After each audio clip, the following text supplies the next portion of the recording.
Kejahatan itu tidak bisa dimusnahkan. Tidak bisa dimusnahkan. Jadi mohon maaf ini ada bad news ya. Apa yang harus dilakukan, acara apa yang harus dibuat agar yang namanya anak-anak sekolah ini kemudian bisa disibukkan oleh berbagai macam kompetisi, berbagai macam kegiatan. Karena justru crime rate itu tinggi ketika liburan. Jadi sebelum liburan itu, Pemda itu sudah menyiapkan, oh ini nanti ada kegiatan ini untuk membuat anak-anak remaja ini itu sibuk. Kalau dia sibuk, dia energinya tersalurkan, maka kejahatannya akan turun. Sekarang begini, katakanlah ini di negara maju dan ini dia sudah mengatakan ya sudah, makanya hubungan laki perempuan itu bebas katakanlah. Itu kalau sudah terkait dengan sexual offenses, yang nggak lapor tuh banyak. Dan itu alasannya bisa karena malu, bisa macam-macam alasannya. Kalau orang itu jadi korban extortion, wah cepat ngomongnya. Apakah Anda pernah kena pungli? Oh ya saya dipungli gini-gini cepat. Tapi pertanyaan saya berikutnya adalah, apakah Anda pernah menyuap petugas? Nah, kira-kira jawabnya gimana? Pasti bias kan? Multiplier of offending-nya itu berapa?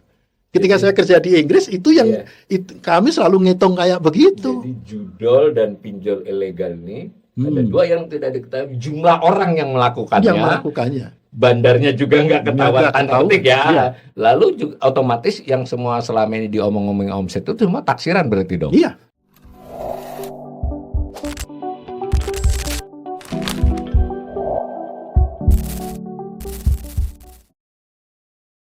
Salam cerdas, ibu bapak saudara-saudara yang saya cintai. Kita kembali berbincang ngobrol ekonomi dengan Mas Rimawan Pradiptya. Kali ini kita akan mengerucut lebih jauh dari pembahasan ini, yaitu mengenai ya saya ngelihatnya sih seperti ngerti, seperti juga enggak, kan itu perlu dijelaskan ini. Terutama judulnya itu Decision Theory versus Game Theory. Jadi kita nanti pengen tahu ini. Jelas ini adalah bagian dari yang beliau geluti ya, soal economics of crime-nya. Ini apa, lalu bagaimana penggunaannya, maksudnya ini teori, terus kalau diaplikasikan ke dalam kebijakan negara di negara manapun, ini sejauh ini seperti apa. Dijelasin dulu Mas, mungkin tentang apa itu decision theory. Ya, jadi kalau gini, kalau decision theory itu adalah metode pengambilan keputusan dari sisi individu. Jadi saya misalkan saya ingin ngambil keputusan apa nih? Saya mau kebut-kebutan atau enggak nih? Misalkan kayak gitu. Kalau kita zaman muda ya gitu ya. Nah, ketika orang mau kebut-kebutan ini kan waktu dulu masih SMA gitu ya, atau mahasiswa tingkat awal gitu kan, selalu kita berpikir, ini kira-kira kalau lewat sana ini ada polisinya enggak ya? Betul, makanya kalau dulu di zaman kita tahun 90-an kan ada patung polisi itu. Nakut-nakut. Tapi ternyata efektif itu. Zaman dulu gitu ya. Nah, kita selalu berpikir seperti itu. Tapi decision theory ini mulai dari dari hitungan pribadi aja Mas. Hitungan pribadi ya. Jadi saya tidak memasukkan unsur orang lain. Jadi saya hanya berpikir kira-kira ini berapa sih probabilitas di situ ada petugas polisi gitu. Berapa di situ ada nanti saya akan ketangkap ada, kalau sekarang ada CCTV macam-macam kan gitu ya. Kalau dulu kan nggak ada zaman kita ya. Nah, itu kita berpikir seperti itu. Nah, kalau di game teori ini agak berbeda. Kalau di game teori ini katakanlah saya calon pelaku kejahatan nih, Mas Awalil APH-nya, aparat penegak hukumnya nih, kan gitu kan. Saya akan berpikir nih, ini kira-kira kalau saya ingin kebut-kebutan di sini, APH-nya ada di mana nih? Saya mencoba memahami Mas Awalil gitu ya. Kira-kira akan jaga di situ nggak? Biasanya jaga di mana kan begitu. Nah, Mas Awalil pun juga melakukan hal yang sama kan? Oh iya kan? Anak-anak ini kalau ngebut di mana? Ngebut di mana? Jam berapa kan gitu kan? Nah, ini kan teori ya. Itu jadi saya mencoba memahami Mas Awalil, Mas Awalil mencoba memahami saya. Nah, itu yang membedakan di antara keduanya. Tapi hasilnya semuanya sama. Hasilnya sama, yaitu adalah satu, kejahatan itu tidak bisa dimusnahkan. Tidak bisa dimusnahkan. Jadi mohon maaf ini ada bad news ya. Jadi seringkali orang mengatakan, wah orang yang belajar ekonomika kejahatan economic of crime itu seringkali semangat sekali Mas. Kadang seringkali mengatakan, wah ini saya harus hapuskan seluruh kejahatan di muka bumi. Saya bilang nggak bisa gitu. Kenapa? Gamenya kayak begini. Selalu ada manfaat kan dari kejahatan. Jadi tidak dimungkinkan kejahatan itu dihapuskan. Kenapa? Karena ada satu titik tertentu. Pada titik itu kalau kita ingin menurunkan level kejahatannya, maka biaya yang dibutuhkan itu jauh lebih besar daripada manfaatnya. Nah, ini situasinya yang disebut dengan, kami menyebutnya sebagai inspection game. Nah, inspection game ini tidak saja digunakan untuk masalah kejahatan, tetapi juga untuk seluruh sistem penyeliaan. Jadi misalkan OJK menyelia lembaga keuangan, itu pakai inspection game. Kalau kalau sekarang OJK itu seluruh lembaga keuangan ya. Nah, KPPU misalkan terkait dengan persaingan usaha, itu juga menggunakan inspection game. Iya, Kejaksaan, KPK kaitannya dengan kejahatan, kepolisian nanti dengan narkoba dan sebagainya. Itu kaitannya semuanya memainkan apa yang disebut dengan inspection game. Cuma masalahnya dari inspection game ini adalah tidak ada corner solution. Dia tidak ada pure strateginess equilibrium, artinya yang ada hanyalah mixed strateginess equilibrium, artinya di sini tidak dimungkinkan ada satu strategi yang kemudian bisa menghilangkan kejahatan itu sendiri.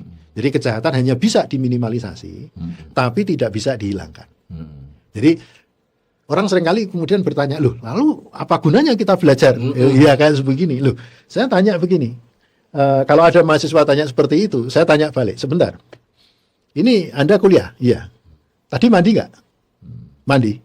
Terus itu bajunya disetrika nggak? Iya. Nah, kok kenapa harus mandi? Kenapa harus disetrika? Bukankah nanti kotor lagi? Bukankah nanti bajunya jadi kucel lagi, kan gitu kan?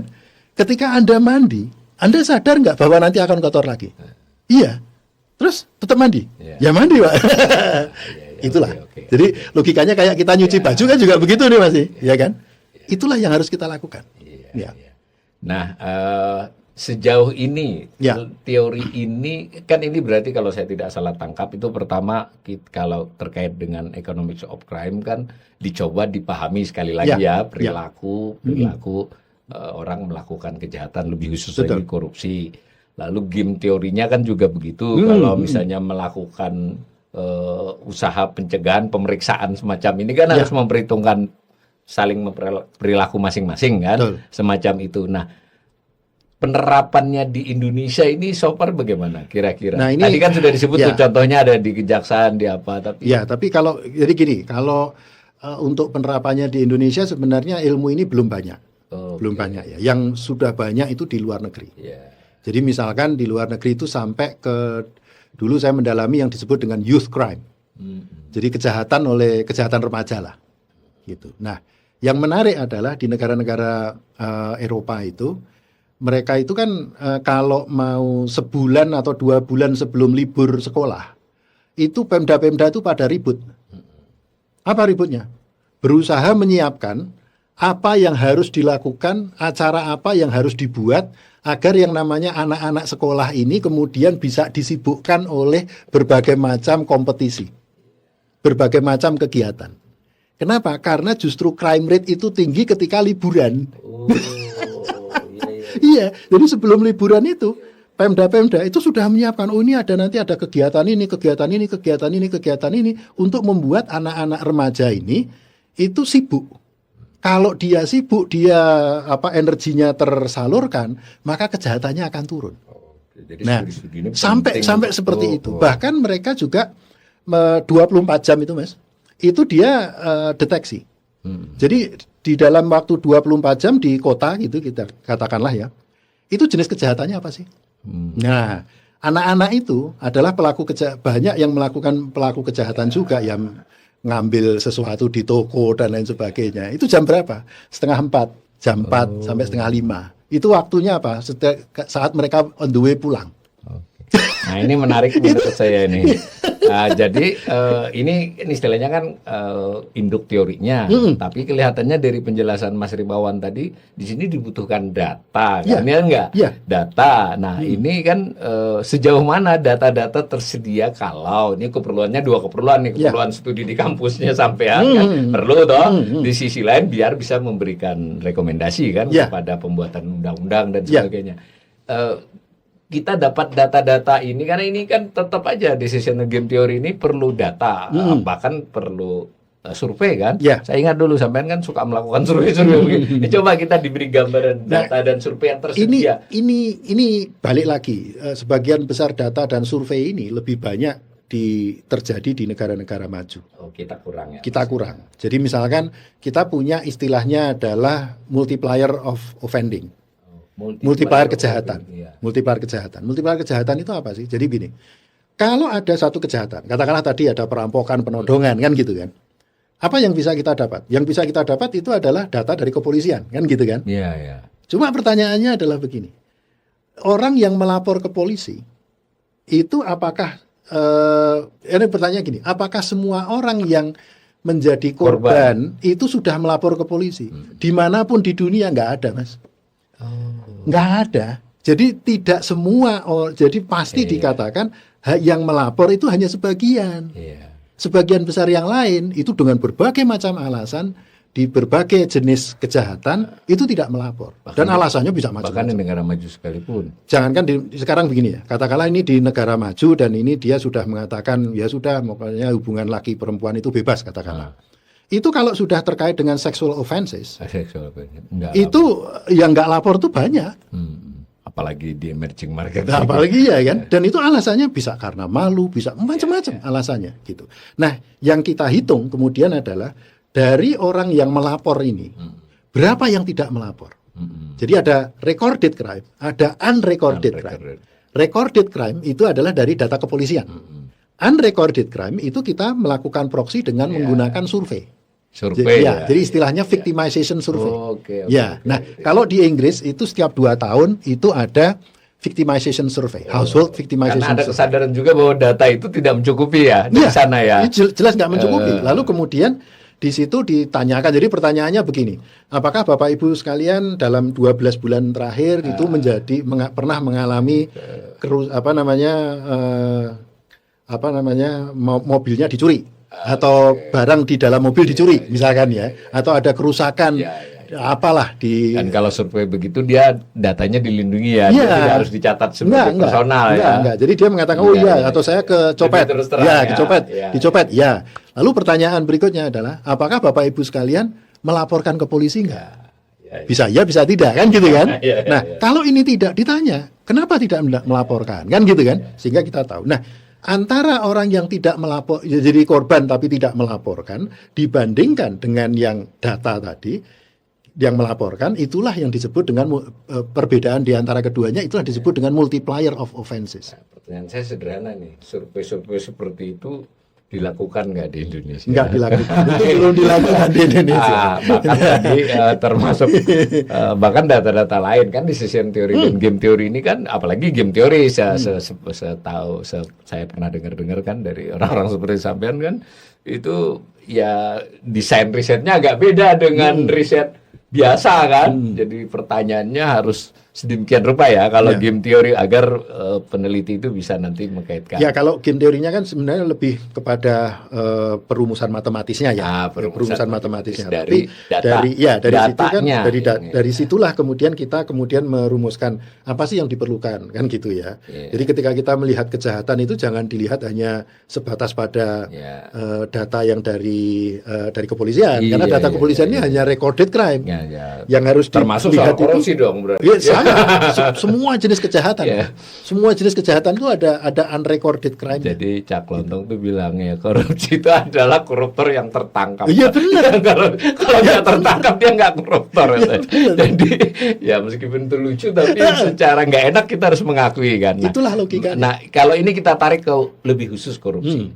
Ada nggak kajian-kajian tentang ini terkait dengan korupsi? Kajiannya ada, tetapi problem dengan korupsi adalah tidak bisa dilakukan survei. Oh iya, si koruptornya nggak mau. Victimization tadi. Jadi begini, ada masalah. Jadi gini, victimization survey atau survei korban itu hanya bisa dilakukan untuk para korban. Para korban. Kalau ini pelaku ya. Nah, masalahnya adalah kan begini ini. Kalau bener, korupsi itu definisinya ada 3 cakupannya ya. Oke. Bribery, embezzlement, dan extortion. Kalau orang itu jadi korban extortion, wah cepat ngomongnya. Apakah Anda pernah kena pungli? Wah, saya dipungli gini cepat. Tapi pertanyaan saya berikutnya adalah, apakah Anda pernah menyuap petugas? Nah, kira-kira jawabnya gimana? Iya, Pasti bias kan? Bias. Itulah sebabnya untuk korupsi tidak bisa dilakukan victimization survey.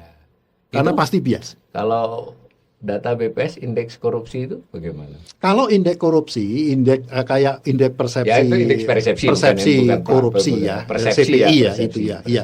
Itu kan bagaimana pengalaman orang ketika dulu misalkan investasi di Indonesia dan lain sebagainya, gitu. Kayaknya belum cukup ya kalau untuk sampai ke sini. Belum. Kalau sampai ke victimization survey enggak? Ya.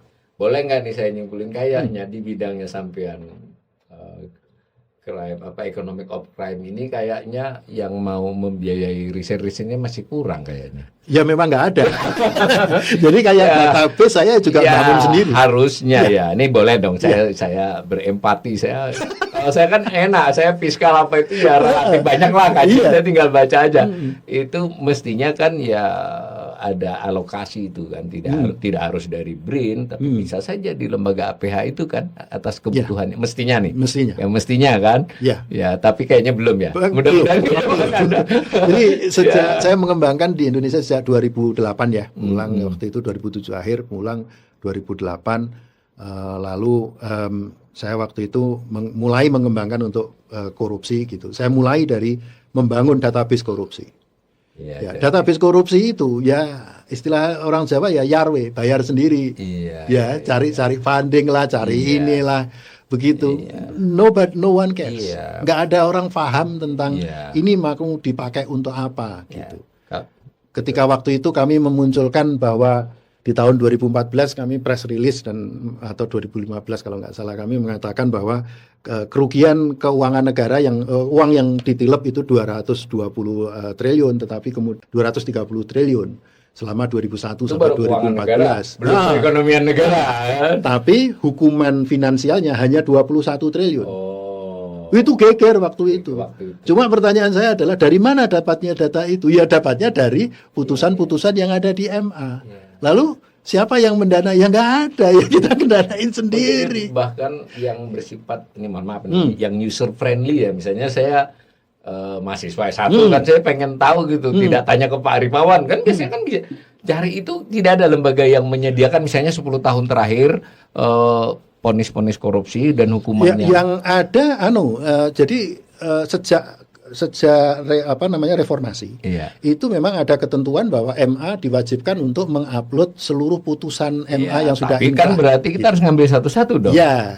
Nah kami yang ngumpulin satu-satu kemudian jadikan database, kemudian baru kemudian diolah. Pakai ekonometri kita main ini baru data sekunder, harusnya kan ada survei tadi ya untuk dapat data primer. Itu lain lagi, ini yang belum di Indonesia belum lagi yang namanya victimization. Saya membayangkan aja memang tuh mahal itu Mas. Karena ya tidak usah mencari datanya, membuat desainnya saja itu kalian teman-teman ahli harus bolak-balik kotak-atik karena kalau salah pertanyaannya salah. Pas. Tapi ini kita ingatkan ya pemirsa bahwa ini saya mengundang Mas Rimawan ini salah satunya ingin mengingatkan bahwa korupsi ini memang untuk mengatasinya, apa istilahnya tadi, untuk menguranginya lah ya, korupsi ataupun kejahatan secara umum ini benar-benar diperlukan ilmu gitu loh, kira-kira ilmu itu bagian-bagiannya ada pengumpulan data yang akurat, kemudian analisis, untuk menganalisisnya perlu teori, dan yang lebih penting harus lebih banyak orang seperti Mas Rimawan ini. Benar nggak saya nafsirkan itu? Iya kan? Ya nggak banyak banget karena tetapi kan beberapa lalu dia jadi studi, apalagi tadi kalau memang ada pembiayaan untuk risetnya atau untuk program pendidikannya itu, maka kita harapkan dengan begitu ketika disusun undang-undang atau peraturan itu hal-hal begini kita tahu bisa dimasukin sudah dielaborasi kan. Bahkan kalau kebutuhan-kebutuhan di APH ya, mau KPK, mau kejaksaan, mau kepolisian untuk mendengarkan pendapatan akademisi ekonomi itu mestinya lebih tersedia. Nah, ini kan sekarang kalau dengan konteks sekarang ya, misalkan ya, yang lebih memprihatinkan itu adalah bagaimana misalkan kaitannya dengan judol. Nah, judi online, ini. atau juga kaitannya dengan pinjol, pinjaman online yang ilegal ya. Kalau pinjaman yang legal sih nggak ada masalah, tapi yang ilegal nanti kita akan mendiskusi. Kalau secara makroekonomi tetap masalah, secara hukum tidak. Secara hukum tidak termasuk crime. Betul, tapi kalau yang pinjaman judol jelas. Ya, yang pinjol tapi yang ilegal ini kan bermasalah nih kan gitu. Nah, ini bagaimana? Seberapa besar? Kan pertanyaannya simpel aja. Seberapa besar sebenarnya penggunanya? Hanya Gusti Allah yang tahu. Mohon maaf loh. Mohon maaf nih. ya, jadi kalau kita berpikir itu di negara inilah yang membedakan antara di negara maju dengan di negara berkembang. Di negara maju itu ketahuan, Mas. Berapa sih multiplier of offending-nya itu berapa? Ketika saya kerja di Inggris itu yang kami selalu ngitung kayak begitu. Jadi judol dan pinjol ilegal ini ada dua yang tidak diketahui jumlah orang yang melakukannya. Bandarnya juga nggak ketahuan tanda petik ya. Lalu juga otomatis yang semua selama ini diomong-omong omset itu semua taksiran berarti dong. Iya. Ya kan ya saya makanya ketika yang bisa dideteksi saya pernah ditanya itu kan sebagai ekonom itu ya saya nggak berani mengkonfirmasi orang ini nggak tahu loh. Tetapi kembali dari ini tadi kalau sistemnya itu diperbaiki dalam semua termasuk sistem pendataan personal yang lebih baik itu kan single identity itu ini kan itu ketahuan dan kalaupun pasti estimasinya itu lebih presisi lebih presisi betul. Jadi ini sekaligus penutup ya. Jadi kita sudah bincang dengan Mas Rimawan ini kadang topik-topik seperti ini yo agak bagaimana gitu ya kayaknya sudah dibilang mengkritik juga kita kok cuma ini, tetapi mudah-mudahan tertangkap nih. Ini tayangan ketiga sudah bahwa saya termasuk orang yang sangat mendukung bahwa soal economics of crime ini harus menjadi bidang studi yang sebaiknya anak-anak muda yang pinter-pinter itu bisa masuk ke sini karena kelihatannya begini, tapi kalau matematikanya pas-pasan sebaiknya jangan masuk ke sini. ya bukan berarti nggak boleh, tapi idealnya begitu. Lalu saya kenal dengan Mas Rimawan, orang itu juga harus kadang karena tadi ada game teori segala, jadi harus punya imajinasi kan begitu. Karena jadi ini unik ini menurut saya. Saya harus mengagumi karena jadi menggabungan antara kemampuan matematika dengan kemampuan imajinasi kan. Karena itu beda kan. Tadi kita belum bahas agak dalam, tapi saya tahu beliau ini juga ahli di behavioral economics yang itu sebenarnya kaitannya tidak hanya economic of crime soal subsidi soal apa tuh kadang-kadang luputnya adalah di behavioralnya. Nah semuanya ini berujung kepada tetap saja masyarakat yang kita harapkan memiliki kesadaran, kemudian makin cukup tahu, tidak harus ahli kan. Dengan begitu kita semua hal-hal begini terapresiasi, lalu juga tekanan publik, kami berdua ini punya kesepahaman lah bagaimanapun demokrasi itu masih pilihan yang terbaik yang tersedia. Karena itu agar itu jalan diperlukan rakyat-rakyat yang makin bersuara dan makin cerdas. Seperti tagline kanal ini, semoga kita semua insya Allah makin hari makin cerdas. Wih, mantap.